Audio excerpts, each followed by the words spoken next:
You stood at that fellowship hall table knowing which dish was hers, the bowl she only brought out for church, the recipe she never once measured. That knowledge came from years of standing close and watching without asking. Here are 30 iconic 1950s black church potluck dishes that have completely disappeared. Southern potato salad was not just food, it was a test. Every woman at the fellowship table understood this, even if nobody said it out loud. The potatoes were boiled whole until just tender, then cooled, peeled, and cubed, never overcooked, because soft potato made runny salad, and runny salad was a judgment passed in silence.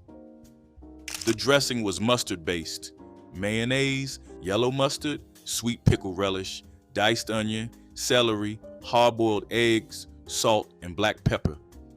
None of them wrote it down.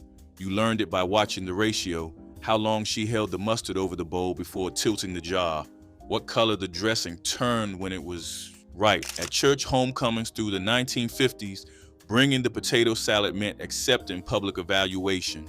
The women who had earned the right to bring it were known. The ones who tried before earning that right were also known. When the elder who made it right stopped coming, the salad everyone else brought was fine. It was never quite that. Deviled eggs went to church under a different name. You could not put the word devil on the fellowship table, not in those kitchens, not in those congregations, so they were called dressed eggs or salad eggs or simply the eggs, and everyone understood exactly what they were. The preparation was precise: hard-boiled eggs, halved lengthwise, yolks mashed with mustard, mayonnaise, sweet pickle relish, salt, and a touch of vinegar, then piped the spoon back into the whites and dusted with paprika. The paprika was mandatory, not for flavor, but for finish, the visual signal that the eggs were complete. Church, women who made them brought a specific deviled egg plate, an oval platter with molded indentations for each half, which kept them from sliding and which was understood to belong to the woman who owned it the way a cast iron skillet belongs to whoever seasoned it. These plates are in estate sales now, the eggs long gone from the tables they once anchored. Ambrosia was the dessert salad that appeared at every church homecoming table from about May through September, sitting at the edge between side dish and sweet. In its 1950s church form, it was layers of canned mandarin oranges, crushed pineapple, shredded coconut, miniature marshmallows, and sour cream folded through to bind everything into a cold, sweet, faintly tangy cloud. Ambrosia had begun as a luxury item in the 19th century South, made with fresh coconuts and oranges that only the prosperous could afford regularly. Canned goods democratized it entirely. By the 1940s, a can of mandarin oranges and a bag of coconut flakes made it accessible to every church kitchen. The women who brought it understood this history without needing to say it. What was once expensive was now theirs. The bowl was always empty before the other dishes. When the church ladies who brought it stopped coming, the ambrosia stopped too, replaced by nothing in particular. Stewed chicken and rice was started the morning of service, sometimes the night before.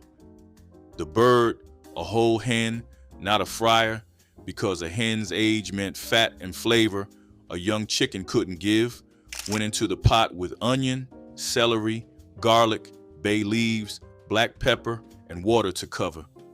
It simmered on low for 2 hours minimum, never boiled hard, because hard boiling makes the meat stringy and clouds the broth.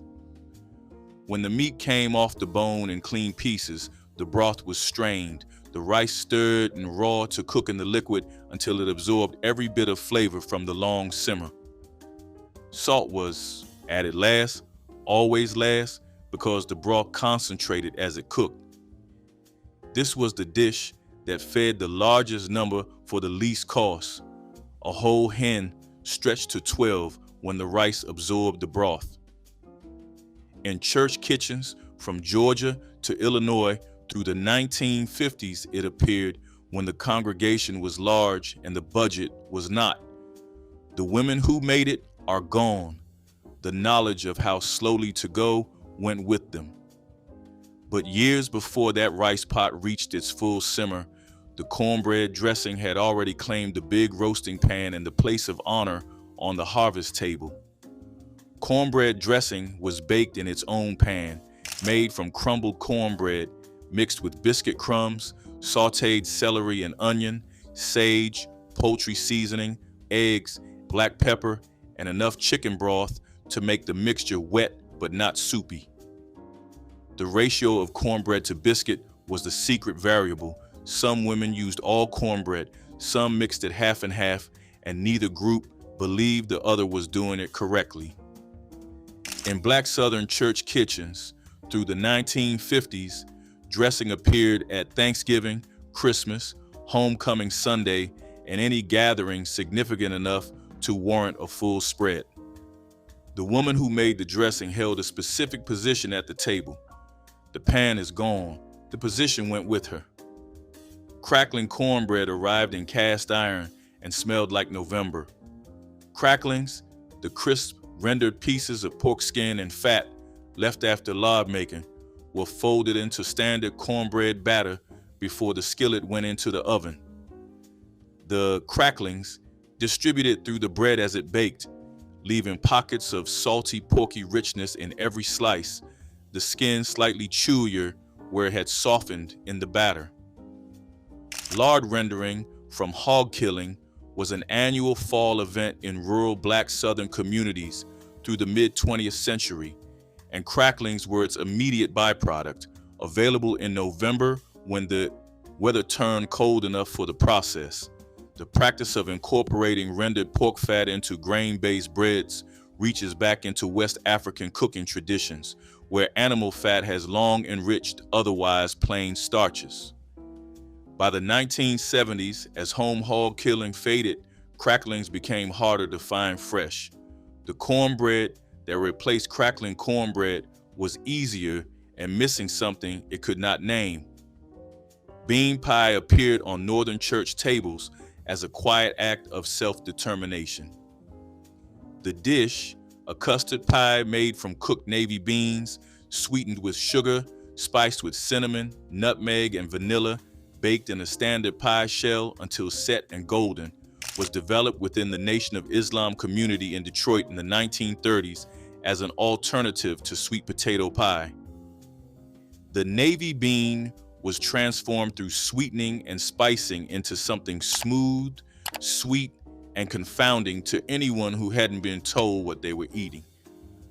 By the 1950s, bean pie had crossed into broader Black church contexts in northern cities where the Nation of Islam's influence touched the surrounding community. The pie that started as an act of dietary principle became a dessert people looked forward to. Most of the kitchens that made it have been quiet for decades. Brunswick stew at a church gathering was an event before it was a meal.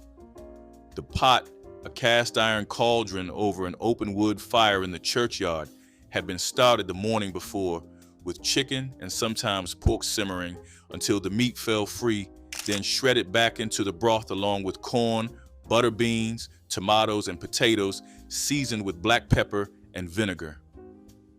Stirring rotation was organized. Men and older boys took turns at the long-handled paddle because the stew had to be moved continuously to prevent scorching. Brunswick stew has a disputed origin claimed by both Brunswick County, Virginia, and Brunswick, Georgia, each with historical evidence dating to the 19th century. In Black church communities across the South through the 1940s and 50s, it was the centerpiece of outdoor homecoming dinners, the dish that required a community to produce and fed the community in return. The cast iron cauldron still exists in some churchyards. Nobody tends the fire beneath it anymore. Stuffed bell peppers were Sunday afternoon food, made for the fellowship dinner after morning service when there was time for a dish requiring assembly. Large green peppers were halved or cut across the top and hollowed, the cavities filled with brown ground beef or pork, cooked white rice, diced onion, garlic, canned tomatoes, black pepper, and salt. The stuffed peppers went into a roasting pan with a little water in the bottom to steam, covered for the first 45 minutes, then uncovered to brown the tops. Green bell peppers were a reliable garden vegetable across the South, inexpensive and productive, and the dish made the most of a moderate amount of meat by extending it through rice. It was economical in the way that required real skill to execute well, and skill was never in short supply in those kitchens. The women who made it knew exactly when the pepper walls had softened enough without collapsing, and they learned that threshold by feel, not by timer. The particular seasoning balance they found has not been replicated. Corn pudding was the dish that separated the church cooks from the ones who were still learning. The base was simple enough: fresh corn cut from the cob, eggs, milk, butter, sugar, salt, and a little flour to stabilize the custard. It was the proportion and the technique that made the difference. How much egg to how much corn, whether the milk went in warm or cold, how long to bake it so the custard set creamy rather than rubbery. The corn itself mattered: fresh summer corn, cut close to the cob, the back of the blade run down each row to release the corn milk into the bowl. That corn milk, the starchy, sweet liquid from the cob, thickened the custard from inside in a way that dried or canned corn never could. The dish came out golden on top and trembling in the center, sliced and served warm alongside the stewed chicken at every major gathering through the 1940s and 50s. The women who made it understood corn milk. The ones who replaced them used cream corn from a can and wondered why it wasn't the same. And then the coast arrived at the inland table. Deviled crab casserole was low country food, gula and geechee coastal tradition that followed the Great Migration inland, appearing in church kitchens far from the water wherever families had carried the knowledge north. Blue crab meat, picked clean from steamed crabs, was mixed with sauteed onion, mustard, Worcestershire, beaten egg, breadcrumbs, black pepper, and cayenne, then packed into a baking dish or crab shells and baked until brown. The gula geechee people had been cooking crab this way for generations, rooted in West African traditions of cooking shellfish with aromatics and spice. When gula families moved inland through the 1930s and 40s, the dish traveled with them, appearing on fellowship tables in cities that had never seen blue crab before. The knowledge of how to pick a crab clean, patience, a small knife, a practiced hand, left with the women who had grown up doing it. It always was. Tomato sandwiches celebrated summer's abundance when gardens produced more ripe tomatoes than families could eat fresh. Thick slices of red tomato were layered between bread, spread with mayonnaise and sprinkled with salt and pepper. The juice soaked into bread, creating a messy but deeply satisfying lunch that tasted like summer itself. Families ate these constantly during tomato season, knowing fresh abundance would disappear with the first frost. The simplicity was the point, because perfectly ripe tomatoes needed nothing more than bread and salt to become memorable. Children helped pick tomatoes and learned to appreciate how gardens could feed families. These sandwiches couldn't travel far because juice made bread soggy, but eaten fresh, they represented everything good about growing your own food. Canned salmon was the budget fish of the 1940s and 50s. The protein that stretching hands turned into something requiring apparent effort. The bones were mashed soft, the flesh mixed with cracker crumbs, a beaten egg, diced onion, mustard, black pepper, and mayonnaise to hold it together. Each patty pressed firm by hand, slid into a cast iron skillet with hot fat, brown gold on both sides. They came out tight on the outside, tender and flaky within. The cream peas came alongside, canned peas warmed in white sauce of butter, flour, and milk ladled over the croquettes so the plate arrived complete.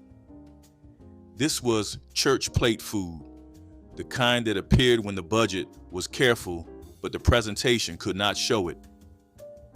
In certain kitchens, the combination appeared so reliably that browning salmon and warm cream sauce became indistinguishable from Sunday itself. The National Council of Negro Women published versions of this recipe in church fundraiser cookbooks throughout the 1950s. The women who made it are gone. The dish went with them. The watermelon rind was what everyone threw away. In black households through the 1940s and 50s, it was what got cooked. The green outer skin was peeled off, and the white rind below, firm, nearly flavorless, went into a brine of cider vinegar, sugar, whole cloves, cinnamon sticks, and sometimes dried chili for heat. It simmered until translucent, then cooled in the brine overnight. What emerged was a condiment, sweet and tangy and faintly spiced, set in a bowl on the fellowship table next to the potato salad. West African foodways have preserved vegetables in acidic brine for centuries, a technique that crossed the Atlantic and found expression in Southern Black kitchens as the waste-nothing philosophy that necessity had made into an art. At peak summer, when watermelons came in by the armload from backyard gardens, the rind was never discarded. Only households that stopped keeping gardens stopped pickling the rinds. Those households went one by one, and the condiment bowl left the table with them. Before anyone could make a congealed salad, they had to own a refrigerator that worked. And in the 1950s, in Black church communities where refrigeration had arrived later and more unevenly, that was still worth noting. Bringing a molded Jell-O salad to the fellowship table was a quiet announcement. We have arrived. The dish, bright red or lime green, trembling when turned out onto the platter, contained suspended fruit, sometimes cream cheese whipped through before it set, sometimes crushed pineapple distributed throughout. Jell-O had existed since 1897, but required refrigeration to set, and the combination of novelty, spectacle, and modern appliance made it a fellowship sensation through the 50s. The women who brought savory congealed salads, tomato aspic with vegetables suspended inside, occupied a level of church kitchen prestige that is genuinely impossible to explain to anyone born after 1970. The mold is in a box somewhere in an attic. The prestige retired with the women who earned it. Late summer, when the garden tomatoes came in faster than anyone could eat them, the church women hollowed them out and filled them. Large ripe tomatoes were cut across the top, the pulp scooped out, then mixed with crumbled cornbread, brown sausage, sauteed onion, sage, black pepper, and egg to bind. The stuffed shells went back into the roasting pan, upright, touching each other, the filling crowned above the rim. Baked until the walls softened and the filling browned on top, they came out smelling of sage and pork and sweet roasted tomato, slightly collapsed and absolutely complete. This was garden food in the most literal sense. It required the garden, the time to work it, and the knowledge that late August meant this dish was coming. When families moved from houses with yards to apartments without them, the dish stopped appearing. A recipe that had lived on its own surplus could not survive without the surplus. The last church woman who made it carried the knowledge in her hands, and her hands are still. Before chicken became cheap enough to feed a congregation, rabbit fed the rural Black church suppers of the 1930s and 40s. Cottontail rabbits were hunted October through February, cleaned and jointed, then browned in lard until the kitchen filled with a smell close to chicken, but wilder, earthier. The pieces went into the pot with onion, celery, garlic, black pepper, and water to cover. Slow cooked for an hour, rabbit toughens if rushed, surrenders completely if given time. The meat pulled free in long, pale strips. The gravy was thickened with flour, stirred back into the pan drippings, poured over rice or eaten with cornbread. By the 1950s, as industrial poultry farming drove chicken prices low, rabbit left the church supper table. The hunting culture that had supplied it faded quietly without ceremony, and the dish that required both the hunter and the cook stopped appearing at the fellowship hall. No announcement was made when it left. Temperature recovery between batches was the discipline that separated skilled frying from amateur attempts in black kitchens.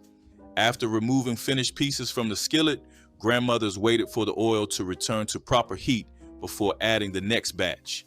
This recovery period took several minutes, but ensured consistent results across all servings.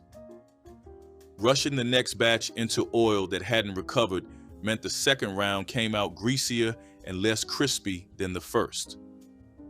Experienced cooks used their bread test again between batches, confirming temperature before proceeding. The waiting time also allowed them to drain finished pieces and prepare the next round for dredging.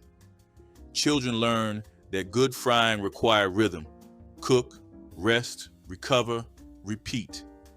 This methodical approach meant the last piece tasted as perfect as the first. Divinity had one rule no recipe could override: you could not make it on a rainy day. Experienced makers knew this absolutely. Humidity prevents divinity from setting. The sugar syrup, cooked to hardball stage and beaten into stiff egg whites, needs dry air to crystallize as it cools, and damp air collapses it into a sticky mass no effort could rescue. In the Southeast, where church bake sales ran through sticky summer months, the women who made divinity watched the sky before committing to start. The candy was white and pillow soft when it worked. Egg whites, sugar, and vanilla beaten to stiff peaks, dropped by spoonfuls onto wax paper, each piece pressed with a pecan half while still warm. It dissolved on the tongue, sweet and airy. Church mothers who made divinity reliably were held in specific esteem, not just for the skill, but for the judgment. Knowing when to start was half the craft. The women who read the weather before they read the recipe have stopped making it. The candy stopped with them. Leftover rice balls transformed yesterday's dinner into today's portable lunch. Families shaped cold rice into firm balls, sometimes adding bits of meat or vegetables, then wrapped them in cloth for transport. The rice held together when properly packed, creating a self-contained meal requiring no bread or utensils. In Gullah communities along the Carolina coast, rice was the staple grain at every meal. Leftover rice was never wasted because it could always become tomorrow's lunch. Workers carried rice balls in pockets or pails, eating them by hand during breaks. Children found them easier to manage than sandwiches, the compact shape fitting small hands. The technique came from African foodways where rice balls had sustained travelers for generations. This lunch connected Black Americans to ancestral wisdom about stretching grain. Fried green tomatoes were a Black church and garden tradition decades before a novel and a film made them recognizable to the wider world. The unripe green tomato, firm, acidic, with none of the sweetness of the ripe fruit, had been cornmeal dredged and pan-fried in Black kitchens since the 19th century, a use for the surplus before the season turned. Slices went into seasoned white cornmeal, then into a cast iron skillet with hot fat. 4 minutes aside, no more, enough to set the crust while keeping the center firm and tart against the crunch. At church picnics and homecoming dinners through the 1940s and 50s, they appeared as a standard summer side requiring nothing except a garden not quite ripe yet and hands that knew what to do with it. By the time the dish reached mainstream popularity in the 1980s, the church kitchens that had been making it for a century had moved on.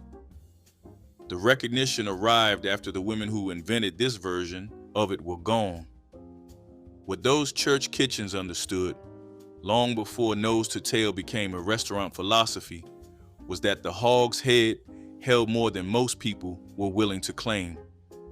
Souse, also called head cheese, required the head cleaned and simmered for hours with onion, bay leaf, black pepper, and vinegar until the meat fell free and the broth concentrated with natural gelatin. The meat was picked by hand, cheek, ear, tongue, jowl, chopped coarse, seasoned with cider vinegar, sage, and red pepper, then packed into a loaf pan and pressed under weight until it set cold and firm. Sliced and served at the repast table after a homegoing, it was church food tied specifically to funerals, brought when a family came back to an empty house and the congregation had already arranged everything. West African foodways have long honored the whole animal as a form of respect, and Souse was that philosophy made real. Nothing surrendered, everything transformed, the humblest parts made into something that fed the people who needed feeding most. The resting period after frying was crucial knowledge Black grandmothers understood instinctively. Fried foods pulled straight from hot grease were good, but those allowed to rest on wire racks for several minutes reached another level. During this pause, the crust continued to crisp as residual heat escaped while juices redistributed evenly through the meat. Cutting into chicken too soon released precious moisture that should have stayed locked within. The resting period also allowed excess grease to drip away, making each bite cleaner and crunchier. Children learned patience watching their grandmothers hold back the family from grabbing pieces too quickly. That waiting time transformed good fried food into perfect fried food. The technique required self-control, but rewarded patience handsomely. Smothered cabbage required almost nothing and returned almost everything. A head of green cabbage, sliced, went into a heavy pot with salt pork, diced onion, black pepper, and enough water to steam. The lid went on, the heat went low. For 45 minutes, the cabbage cooked down, releasing its sweetness, absorbing the salt and smoke of the pork, turning silky and yielding. The broth at the bottom soaked into whatever bread you brought. Long braised cabbage has roots in West African vegetable traditions, and it found permanent expression on Black Southern church tables through the 1940s and 50s, arriving on homecoming and Fifth Sunday menus as standard as the potato salad. By the 1970s, as fresh vegetables began carrying a health food connotation that favored raw over cooked, the long braised cabbage left the table. Nobody celebrated its departure. It stopped showing up one season, and the season after that, the space it had occupied was just quiet. Pig ear sandwiches were outdoor food, church homecoming fish fry food, handed across a makeshift counter wrapped in wax paper, not set on the fellowship table inside. The ears were simmered 2 hours until the cartilage turned tender, then sliced and grilled over hardwood coals until the edges charred and crisped. Served on white bread with yellow mustard, raw onion, and hot sauce, they delivered a texture unlike any other sandwich. Cartilage chew, crisped edges, fat rendered into the bread. This was nose to tail eating, rooted in the West African tradition of honoring the whole animal, called poverty food by those who didn't understand it, and called something worth lining up for by everyone who grew up eating it. By the 1970s, the outdoor church gatherings that had sustained this tradition began to fade. The pig ear sandwich faded with them, quietly removed from the unofficial menu of the community that kept it alive, missed by everyone who'd been there.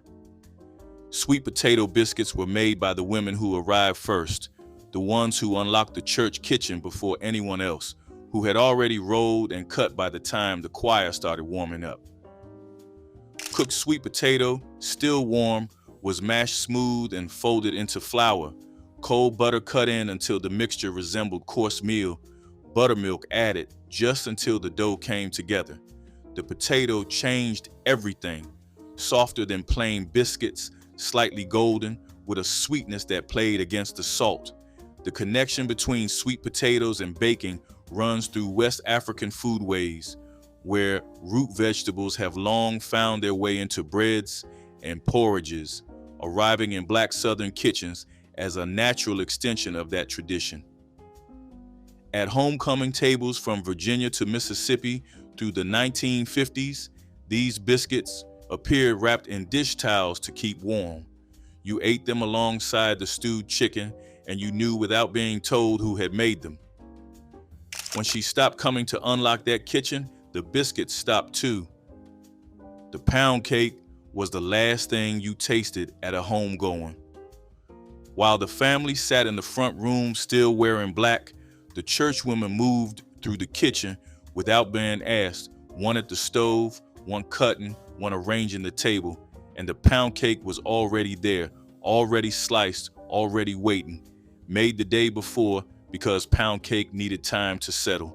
A pound of butter, a pound of sugar, a pound of flour, a pound of eggs, beaten by hand until pale and silky, baked low and slow until a broom straw came out clean, dense but not heavy, fine crumbed, faintly golden. It needed nothing. It was the cake that appeared when words had run out. Every church had at least one woman whose pound cake was understood to be the right one, the one you hoped would be there when the time came. Sweet potato pie with nutmeg was the signature dessert distinguishing African-American church suppers, a pie so beloved that families guarded recipes and church mothers competed silently. Sweet potatoes were roasted until tender, then mashed smooth and mixed with eggs, evaporated milk, brown sugar, butter, vanilla, cinnamon, and generous nutmeg that gave filling its distinctive warmth. The mixture was poured into flaky crusts and baked until filling set firm but remained creamy, with tops developing slight sheen. Churchwomen made multiple pies for every supper, knowing sweet potato pie would disappear quickly. Sweet potatoes were inexpensive year-round and stored well in pantries, making them practical for feeding dozens. The pie represented African-American culinary tradition at its finest, with roots tracing to West African yam preparations. Children grew up knowing sweet potato pie was superior to pumpkin pie, understanding this was their dessert, their tradition, their taste of home. Chicken and dumplings were a comfort for the congregation, a stew that could stretch to feed however many people showed up. The broth simmered slow, thick with flour and flavor, while soft dumplings puffed up on top like little clouds. Every spoonful was a reminder that simplicity could still taste divine. It was always served from a big enamel pot, the kind that never stayed empty long. The chicken was tender, the dumplings tenderer, and the warmth endless. Grandmothers stood near the stove ladling out bowls with quiet smiles saying, "There's more in the back." It was food that didn't run out, not when love was cooking it. The broth was rich with time and care, deepened by whatever herbs grew in the yard or window box. The dumplings soaked up everything, fluffy yet hearty, made to satisfy both hunger and heartache. You could taste the faith in every bite, the belief that food, like kindness, multiplies when shared. On cold days, this dish healed. On good days, it celebrated. Either way, it fed more than just the body. It fed the soul. Okra gumbo with fresh crab told the story of low-country waters and West African roots in every bowl. Thickened by the natural mucilage of okra and deepened with a slow-simmered stock, the stew held blue crab, onions, bell peppers, and fragrant spices that reflected both coastal bounty and ancestral memory. Fishermen brought the catch of the day to markets where cooks bargained for the sweetest crab meat, while home gardeners plucked tender okra pods from vines that thrived in humid summers. The gumbo pot became a gathering place where family and neighbors stood around sharing stories as the aroma of seafood and spice filled the air. Served over rice, each spoonful carried the taste of tides, soil, and a heritage that stretched back across the Atlantic. In modern times, many turned to faster recipes and frozen ingredients, losing the patient layering of flavor that once defined this dish. Yet for those who remember, nothing matches the soulful depth of a true okra gumbo made with freshly caught crab. Fried whiting fish brought coastal traditions inland to fellowship halls, providing affordable protein that could feed large crowds without expensive fish like snapper.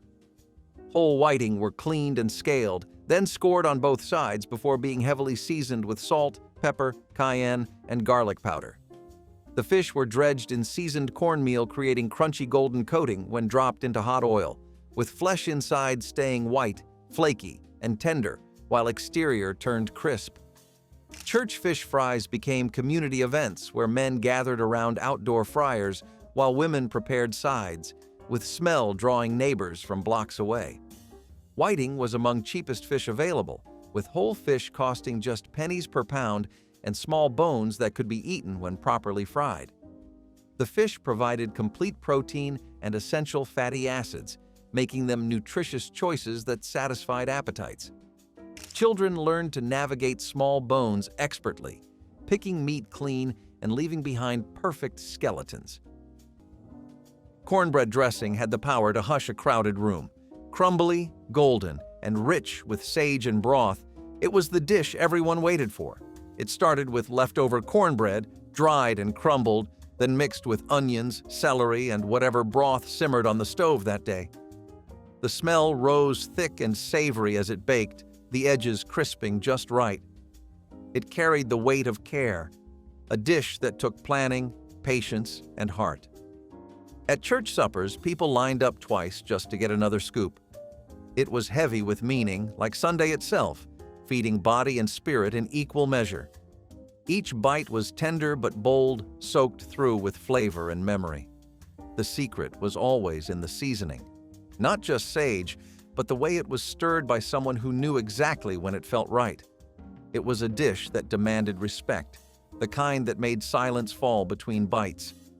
Cornbread dressing was not made quickly. It was built layer by layer, like prayer. Even when the pan was scraped clean, the smell lingered, wrapping the room in something that felt a lot like gratitude. Buttermilk cornbread from scratch emerged from church ovens in cast-iron skillets seasoned through decades, creating golden rounds with crispy bottoms and tender crumbs that soaked up Potlikker perfectly. Stone-ground cornmeal was mixed with buttermilk, eggs, flour, baking powder, and salt before being poured into smoking hot skillets greased with bacon drippings that created the signature crust. The result tasted nothing like store-bought varieties, with slight tang from buttermilk and richness from drippings. Churchwomen competed quietly over whose cornbread achieved perfect texture, not too dry and not too cake-like, but substantial enough to fill stomachs and complement every dish. Cornmeal was among the cheapest staples available, with 5-pound bags costing less than $1. The bread appeared at every gathering, from Wednesday fellowship to all-day singing, where stacks disappeared as quickly as they were baked. Children reached for corner pieces with extra crust, while adults appreciated how the bread stretched meals. Black walnut pound cake carried the wild woods straight into the holiday kitchen with a perfume unlike any other. Foragers collected the hard-shelled nuts each autumn, cracking them carefully to release the dark, robust kernels inside. The cake batter, rich with butter and eggs, absorbed the strong, earthy flavor of the walnuts, baking into a loaf dense enough to slice thin and savor slowly. Served at Christmas or family reunions, the cake announced both celebration and the success of gathering nature's bounty. Children helped shell the nuts, their hands stained brown from the husks, a seasonal badge of honor. Neighbors traded slices wrapped in wax paper as gifts, spreading cheer through the community. Today, imported walnuts and commercial cakes have replaced the ritual, but the memory of that deep, almost smoky taste lingers for those who once enjoyed a slice with coffee while snow fell outside and the house smelled of spice and toasting nuts. Fish head stew was a dish born out of necessity, yet it carried surprising depth and flavor. Fish heads, often discarded by others, were simmered slowly with onions, potatoes, and rice until they yielded every ounce of richness to the broth. My grandmother insisted the heads made the stew better than fillets, providing body and nourishment that nothing else could. The bones and skin flavored the liquid until it turned hearty and comforting.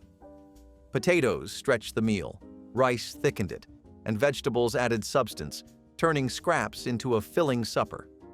The taste was strong, earthy, and unforgettable, reminding everyone that no part of food should go unused.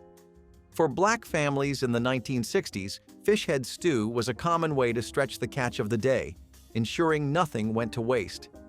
It became a lesson in thrift and gratitude, proof that survival demanded creativity. Fish head stew was both humble and mighty, sustaining families through lean times with flavor and tradition. Neck bones and rice transformed what butchers considered scraps into rich, satisfying meals with minimal expense and maximum flavor. Pork neck bones were browned in large pots until caramelized, then simmered for hours with onions, garlic, and bay leaves until meat fell from bone. White rice served as bed for tender meat and thick gravy, providing complete nutrition. Church mothers understood neck bones required patience and proper seasoning, transforming tough cuts through slow cooking. These bones cost almost nothing at Black-owned butcher shops, making them perfect for feeding crowds on limited budgets. The dish appeared at weeknight suppers and revival meetings, where its hearty nature sustained people through hours of worship. Children learned that good food did not require expensive ingredients, just knowledge, time, and care. Neck bones and rice represented resourcefulness, allowing Black communities to thrive despite economic challenges, proving dignity and deliciousness could emerge from what others discarded. Corn pudding was quiet in its beauty, but it had a way of humbling every plate beside it. Sweet and custardy, it shimmered when it came out of the oven, golden on top and tender within. It started from simple things: eggs, milk, and corn cut fresh from the cob, but it ended as something sacred. This dish spoke of gardens tended by hand, of rows of corn tall enough to touch the sky, and of cooks who turned harvest into grace. Grandmothers measured nothing, just poured and stirred until the texture felt right, tasting the batter with the edge of a spoon. When it baked, the kitchen filled with the kind of smell that made you stop what you were doing. It was soft and creamy, slightly sweet, with little bits of corn giving it a rhythm all its own. At church dinners, it disappeared quietly, spoon by spoon, without needing praise. It was not fancy, but it was honest. And that made it unforgettable. Every family had their own little trick, a splash of cream here, a dusting of nutmeg there. But no matter how it was made, it always carried the same heart. You could find it on tables beside roast chicken, collard greens, or baked macaroni, holding its own with quiet dignity. It was the kind of dish that reminded everyone that love did not have to shout. Sometimes it simply glowed. Homemade crackling bread filled kitchens with the savory perfume of pork fat and toasted cornmeal. Families saved every scrap of rendered pork skin, frying it until crisp and then folding the cracklings into cornbread batter rich with buttermilk and a touch of lard.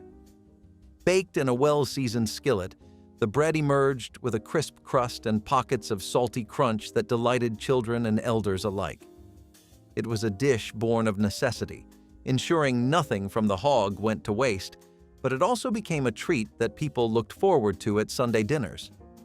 Neighbors often traded cracklings after a hog killing, turning the preparation into a social event that celebrated thrift and flavor. Today, store-bought cornbread mixes rarely capture the depth or texture of the old-style crackling bread, and few families still render their own pork.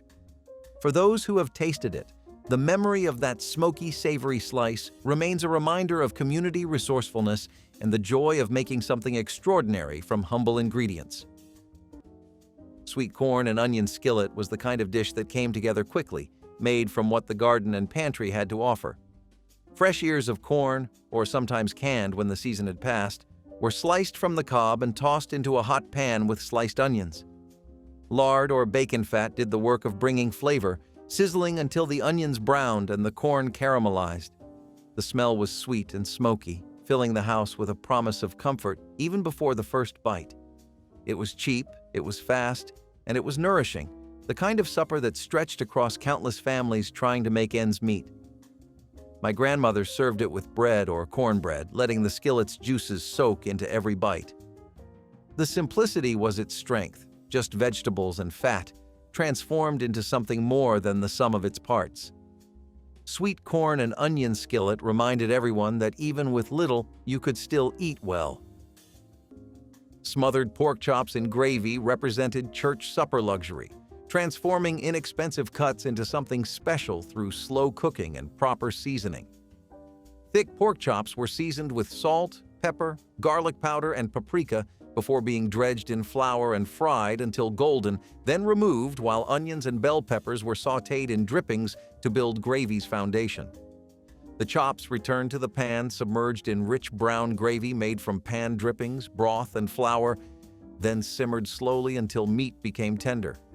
Church kitchens filled with the smell during preparation, announcing this would be special meal worth attending. Pork chops cost less than other cuts and could be purchased from Black-owned butcher shops where families had credit accounts helping stretch budgets. The gravy was the secret, thick and savory with bits of caramelized onion throughout, perfect for spooning over rice or soaking up with cornbread. Okra and tomato stew was the soul of summer on a spoon. The okra simmered down in ripe tomatoes until it turned silky and thick, with peppers and onions joining the mix. It was a dish that knew patience, slow-cooked until every flavor came together like harmony in a choir. The stew was spooned over rice, the juice soaking in just enough to warm you from the inside out. It told the story of fields, faith, and family, of making something rich from what the earth freely gave. Each bowl tasted like history preserved and love made visible. It was the kind of food that drew people close, that made you linger at the table just a little longer. The tang of the tomatoes met the earthiness of the okra, and together they sang of home. A little spice woke it up, but the comfort always remained. Even when the pot was scraped clean, the scent clung to the air, humble, wholesome, and full of grace. Those women are nearly gone now. The kitchens that waited for them have been waiting a long time. These dishes fed whole congregations and carried communities through grief. Leave a name in the comments and subscribe.